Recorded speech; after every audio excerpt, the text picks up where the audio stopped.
લગભગ જિલ્લાના એસપી, લગભગ જિલ્લાના આઈજીઓએ દલાલી કરવામાં લગભગ કઈ બાકી નથી રાખ્યું. એકદમ દલ્લા કહીએ, દલ્લા કરતા પણ મોટા ઇન્ટરનેશનલ લેવલના દલ્લા બની અને આખી આ ચૂંટણી જાણે ભાજપ નહીં, આઈજી, એસપી, એસઓજી, એલસીબી અને ક્રાઇમ બ્રાન્ચ ચૂંટણીમાં ઊભું હોય એટલી હદે દલ્લા વેડા કર્યા છે. એક નંબરના દલ્લાઓ, મુંબઈના ગ્રાન્ટ રોડ ઉપર જે દલ્લાઓ હોય એને કરતા પણ હલકા દલ્લાઓ આ બધાએ બનીને કામ કર્યું છે આ ચૂંટણીઓમાં. અને મારા શબ્દો જેને કડવા લાગે એને ભલે લાગે, કઈ વાંધો નહીં.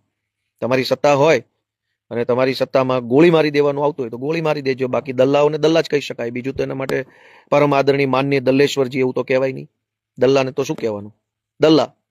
એટલે આ આખી ચૂંટણીમાં બુટલેગરો, ગુંડાઓ, પોલીસ, ભાજપના લફંગાઓ, ગોદી ટીવી વાળા, ગોદી યુટ્યુબ વાળા અને બધાએ ભેગા મળી લોકતંત્રની ચીર હરણ કરવામાં કશું જ કોઈ લિમિટ બાકી નથી રાખી. કોઈ લિમિટ નહીં. એવું નતું કે આ લિમિટ પછી અમે હલકું કામ નહીં કરીએ. હરીફાઈ હાલતી હતી કે ગોદી ટીવી વધારે હલકું કામ કરશે, કે ગોદી યુટ્યુબ વધારે હલકું કામ કરશે, કે ગોદી એસપી હલકું કામ કરશે, કે ગોદી ક્રાઇમ બ્રાન્ચ હલકું કામ કરશે. બધાની વચ્ચે હરીફાઈ હતી કે કોણ વધારે હલકાઈ ભર્યું કામ કરી અને હર્ષ સંઘવી પાસેથી મેડલ મેળવી લે.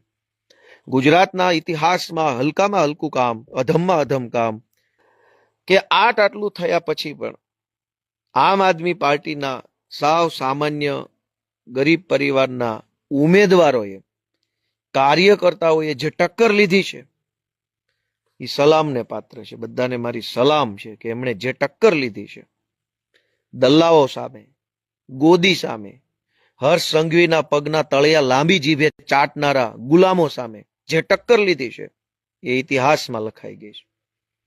અને આવી ટક્કર લગભગ ગુજરાતના ઇતિહાસમાં ક્યારેય નથી થઈ.